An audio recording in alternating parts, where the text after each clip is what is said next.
Bay. April 1241. On the fields of western Poland, the proudest knights of Christian Europe stood ready. They were there to defend their lands against an enemy unlike any they had ever faced, the Mongols.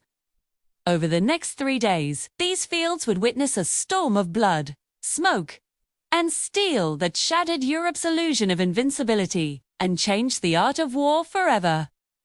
To understand what happened at Legnica, we first need to understand who these Mongols were. They weren't the wild savages painted by terrified European storytellers, nor.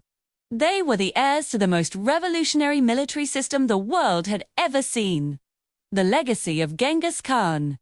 His empire already stretched from the Pacific to the frontiers of Europe, built on a foundation of discipline, speed, and strategy that was simply beyond medieval imagination. Every Mongol warrior was born to the saddle. They could ride before they could walk, firing arrows with deadly accuracy while galloping at full speed. They could survive for weeks on nothing but dried meat and fermented mare's milk. They moved faster, thought sharper, and struck harder than any army in the medieval world. By 1241, under Batu Khan, grandson of Genghis himself, the Mongol Empire was an unstoppable force.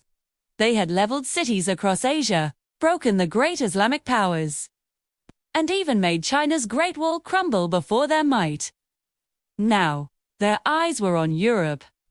The once proud city of Kiev already lay in ashes, and Hungary was devastated. This wasn't a random raid for plunder, it was a calculated, strategic conquest, designed to eliminate resistance, step by step. Their next target was Silesia, a rich Polish duchy, ruled by Duke Henry the Pious. He knew what was coming. Chilling reports from the east spoke of entire populations wiped out, cities turned to ash, and armies obliterated in hours. Yet Henry refused to flee.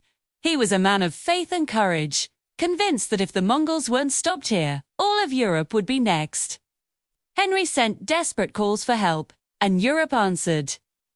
The legendary Knights Templar arrived to fight under the cross. The Teutonic Knights, clad in their black and white armor, rode down from the Baltic.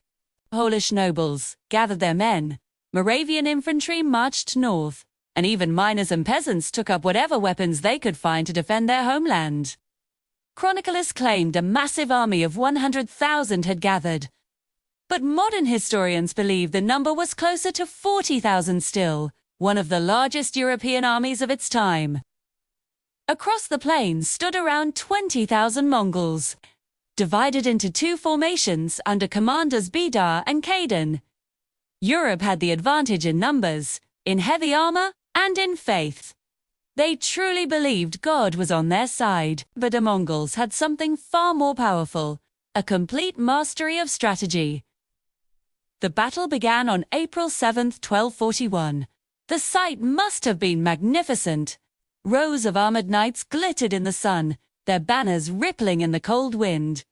The air filled with the sounds of prayers, clanging armor, and the snorting of heavy war horses.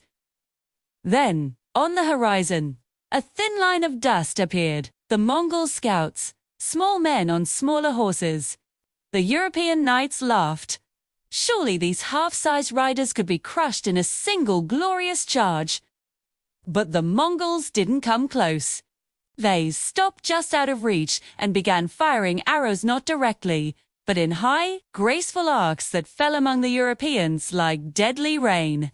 Their composite bows, made of horn and sinew, could kill at ranges 3 times farther than any European crossbow. For hours, waves of Mongol horse archers circled the European lines, firing relentlessly, then retreating before the knights could ever strike back. Every time the heavy cavalry tried to charge, the Mongols simply vanished into the distance. When night finally fell, hundreds of European men and horses lay dead. The Mongols had lost barely a dozen. As darkness spread, the Mongols lit fires all along the horizon and began to beat their war drums deep. Echoing thuds that rolled across the plain, keeping the Europeans awake, terrified, and trembling. The next day, Arguments broke out among the European commanders. The Polish nobles demanded an all-out attack. The Teutonic knights urged caution. Others feared their men would lose what little courage they had left if they just stood there. Finally, Duke Henry agreed to a limited charge. He ordered Duke Mieszko of Opole to lead 2,000 of Poland's finest knights to drive off the Mongol archers. It was a decision that would prove fatal. As the knights thundered across the field, the Mongols appeared to panic and flee. Victory seemed within their grasp. The Polish knights cheered and gave chase. But this was a feigned retreat, a classic tactic perfected under Genghis Khan. The chase stretched for miles, drawing the Europeans farther and farther away from Henry's main force. Then, the trap was sprung. Hidden Mongol cavalry erupted from the hills. Light horse archers circled in from every direction. The Polish knights were completely surrounded, cut off, and overwhelmed. Arrows poured down like a storm. When the survivors desperately tried to regroup, Mongol heavy cavalry smashed into them head-on. Within an hour, the entire Polish detachment had been annihilated. Of the 2,000 knights who charged that morning, barely 200 made it back. The Mongols then sent Duke Mieszko severed head to Henry's camp with a chilling message: "Tomorrow, you." On April 9th, the final day of the battle began. Henry's army was shaken, but there was no escape. He chose a defensive position near a village, setting his forces on a slight rise with a stream protecting one flank. In the center stood the Templars and Teutonic knights, sworn to fight to the death. The remaining infantry and Polish nobles formed the wings. At dawn, the Mongols appeared again, but this time they carried strange carts and what looked like large cauldrons. As the Europeans advanced, the Mongols ignited them, filling the air with a thick, choking smoke. It was an early form of gunpowder, a weapon they had learned from their Chinese campaigns. The smoke rolled over the European lines, blinding and suffocating them. Chaos erupted. Men stumbled, horses panicked, and orders were lost in the pandemonium. Then, through the fog, voices shouted in perfect Polish, "All is lost. Retreat." The Europeans thought the command was real. But these were Mongols, mimicking the words of captured prisoners. In moments, the entire left wing of the army broke. Soldiers fled blindly, crashing into their own comrades. And then the Mongols struck with terrifying precision. Archers rained death from all sides, while heavy cavalry drove wedges through the broken ranks. The Templars and Teutonic knights fought like lions, refusing to yield. Their Grand Master was found later with 23 arrows in his body, his sword shattered at his side. Duke Henry, seeing his army crumble, raised his banner and rode forward, trying desperately to rally his men. For a brief moment, they did rally around him. But then a Mongol arrow pierced his armor just beneath his arm. He fought on, but the blood loss was too great. As he fell, the last fragments of European resistance collapsed. The Mongols pursued the fleeing survivors for miles, cutting them down without mercy.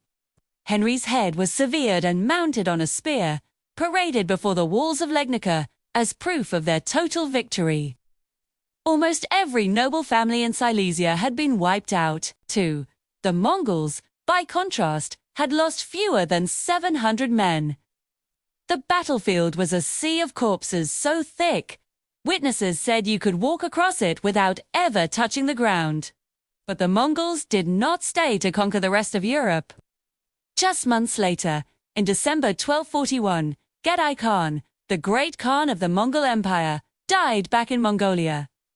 By law, all princes of Genghis Khan's bloodline had to return home to elect a new leader. Batu Khan reluctantly turned his army back, and by this twist of fate, Europe was spared. The Battle of Legnica was more than just a military defeat, was a revelation. It shattered the myth of European superiority and showed that chivalry and heavy armor meant nothing against superior strategy, coordination, and discipline. The Mongols had exposed the fatal weakness of medieval warfare. The Age of the Knight was coming to an end. In the decades that followed, Europe began to change. Armies became more professional. Archers and early gunpowder weapons grew in importance. The romantic idea of honor in battle gave way to the cold, hard science of war. Historians often say that the Mongols, without ever meaning to, forced Europe to evolve. 2 centuries later, when the Ottoman Empire's 2 Mongol-style tactics marched west, Europe met them with organized armies, firearms, and a new way of fighting. The lesson of Legnica had been learnt. Today, the battlefield is peaceful farmland. A small monument marks the spot where Duke Henry fell.